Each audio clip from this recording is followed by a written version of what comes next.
All right, what's happening? What's happening? What's happening?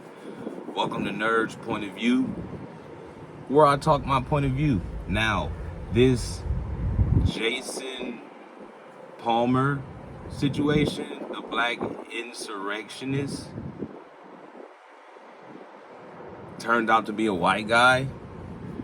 I don't want to necessarily get caught up on the actual story itself because there's probably a lot of places that you can go to get the full details, right? More details than I can give you here. But the idea that a white man would go on the internet and make a page and put this picture up there and be a Blk insurrectionist is not as shocking to me as it might be to some, simply because that's a deep-rooted thing. That's a real deep-rooted thing. Like how in the hell do you see something like that? Well, some of us know that that's not a one-off, right? Like that's not like, oh, that's just one guy that one time. The situation might be in itself like descriptively unique, like, but if you went into detail and you probably went and searched this type of stuff out, you probably will find out it's not as unique as one would think it is. But we get to the point of it's not as uncommon when you think about the fact that the idea that black people in America, and I'm gonna just hone in on us as FBA because that's what I am. I am a descendant of the people that come from the transatlantic slave trade, and I'm here in America, so I'm FBA. And when it comes to the States, the idea that, we gotta be in trouble for something at all times seems to be looming larger than it has, I guess, even in the years I was growing up. It's escalated to a high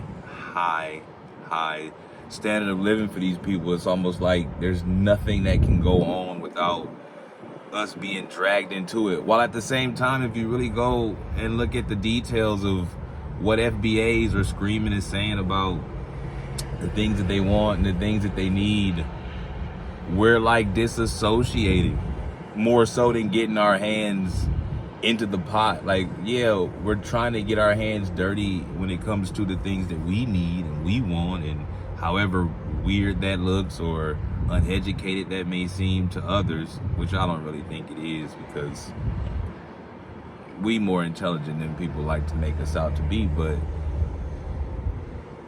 it's a crazy story that I think as a collective we need to look at and understand that it's not just a guy making a page and cosplaying a Blk insurrectionist.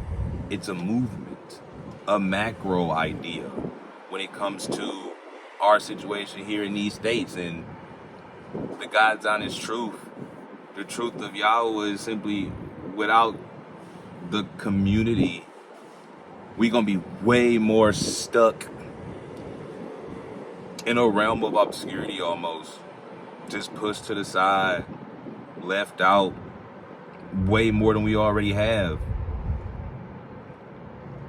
And so this little story to me ain't as little as it may seem, and is connected to a wider range of ideas that stem way deeper than from when we were even born as millennials and people that come after us. This stuff stems from well beyond our reach, but it's something that we were born to deal with in this time. So yeah, think about stuff like that. I do all the time.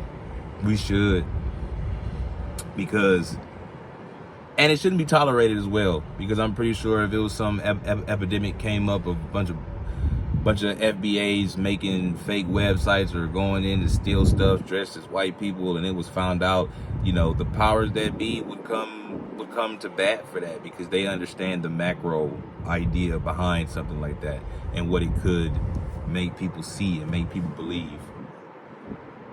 So yeah, I thought that was interesting. A black insurrectionist. Y'all better leave us alone. Facts.